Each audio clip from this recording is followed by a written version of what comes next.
नमस्कार दर्शकों, स्वागत है आपका हमारे चैनल सनातन वेद पर।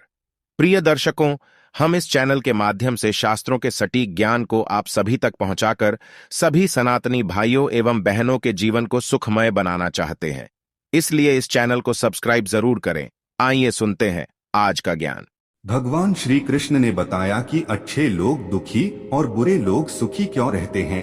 दोस्तों, हम सभी ने अपने जीवन में देखा है कि हमारे समाज में बहुत से लोग ऐसे हैं जो बुरे कर्मों को करते हुए भी सुखमय जीवन व्यतीत कर रहे हैं, जबकि कुछ ऐसे भी हैं जो पूजा पाठ करते हुए और बड़े सादगी और उदारता से जीवन व्यतीत करते हुए भी जीवन में उन्हें दुख मिलता रहता है। ऐसे में पूजा पाठ और सच्चाई के जीवन से भरोसा उठ जाता है।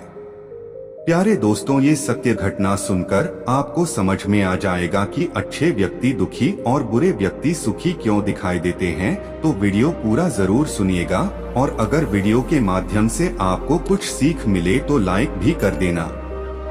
दोस्तों, उज्जैन शहर में दो भाई रहते थे। दोनों भाइयों में फर्क ये था कि बड़ा भाई अत्यंत धार्मिक और सत्यवादी था, परंतु छोटा भाई उतना ही व्यभिचारी और बुरे कर्म करता था। छोटे भाई का जीवन बहुत आनंद से गुजर रहा था, जबकि वह हमेशा दूसरों को सताकर और अधर्म करके खूब धन कमा लिया था। जबकि बड़ा भाई भक्ति भजन में लगे होने के बावजूद भी परेशान रहता था। एक दिन दोनों भाई एक ही रास्ते से जा रहे थे। बड़ा भाई आगे आगे चल रहा था, तभी उसके पैर में कील धंस गया और वह पीड़ा से वहीं बैठ गया, और छोटा वाला भाई आगे निकल गया। कुछ दूर जाने के बाद छोटे वाले भाई को गहनों से भरा एक बैग मिल गया। अब तो वह खूब प्रसन्न हो गया और पीछे लौटकर अपने बड़े भाई को बैग और गहने दिखाते हुए बोला, देखो कितना फर्क है तुम्हारे झूठी भक्ति में और मुझ में। इतना सुनकर बड़ा वाला भाई आत्मग्लानि से रो पड़ा और बोला कि हे भगवान, आज से हमारी श्रद्धा तुम्हारे ऊपर से उठ गई। जो व्यक्ति अधर्म, अत्याचार और पाप कर रहा है उसे आप आनंद में रख रहे हो, परंतु जो धर्म और सत्य से चल रहा है उसको इतना कष्ट दे रहे हो। बड़ा वाला भाई निश्चय कर लिया कि पूजा पाठ और भजन आदि में कोई फायदा नहीं है, सब बेकार है। परंतु जैसे वह पीछे घर की तरफ लौट रहा था, उसे एक साधु मिल गए और उस बड़े वाले भाई को अपने पास बुलाकर बोला, बेटा तुम व्यर्थ की चिंता करते हो। तुमने अपने पूर्व जन्म में इतना अपराध किया था कि तुम्हें इस वक्त फांसी की सजा होती, लेकिन तुम्हारी भक्ति को देखकर भगवान केवल एक कील के धंसने में ही तुम्हारे सारे पापों को नष्ट कर दिए। जबकि तुम्हारा छोटा भाई पूर्व जन्म में इतना पुण्य किया था कि वह इस समय राजा होता, लेकिन उसके व्यभिचार को देखते हुए भगवान उसे केवल कुछ आभूषण ही प्रदान किए। इतना सुनकर बड़ा वाला भाई भगवान की दुहाई देते रो पड़ा।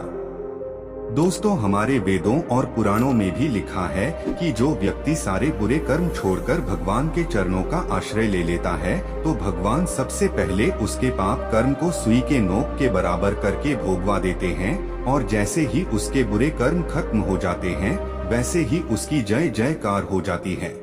वहीं दूसरी तरफ जो व्यक्ति भगवान का आश्रय छोड़कर बुरे कर्मों में लिप्त होता है, तो उसके पुण्य कर्म को सुई के नोक के बराबर करके उसे पहले भोगने को भगवान दे देते हैं, और जैसे ही उसके पुण्य कर्म खत्म होते हैं, वैसे ही उस बुरे व्यक्ति का विनाश हो जाता है। दोस्तों, इसके बहुत से उदाहरण भी देखे गए हैं। परंतु जब हम भगवान के मार्ग में चल रहे होते हैं और भगवान हमें हमारे बुरे कर्म को खत्म करना चाहते हैं, तो हम यही सोचने लगते हैं कि हम भगवान की पूजा कर रहे हैं इसलिए परेशान हैं, परंतु ऐसा नहीं है।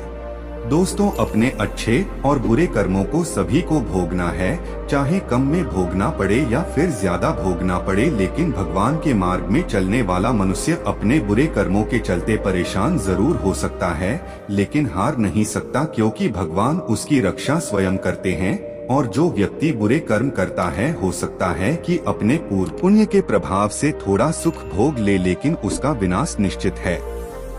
इसलिए कभी भी अच्छे कर्म करते हुए मनुष्य को दुखों में घबराना नहीं चाहिए, लेकिन हम यही सोचने लगते हैं कि बुरा करने वाला व्यक्ति ही सुखी है, परंतु ऐसा नहीं है।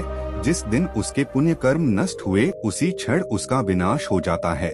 ऐसे अनेकों घटनाएं हमारे शास्त्रों और वेद पुराणों में लिखा गया है।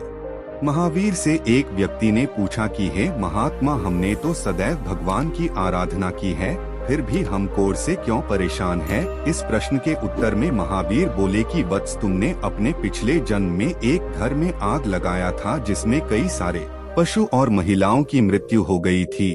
तुम्हारे इस जन्म में भगवान की आराधना करने के कारण तुम्हारे सारे पाप केवल छोटे से कोढ़ से ही खत्म हो गया।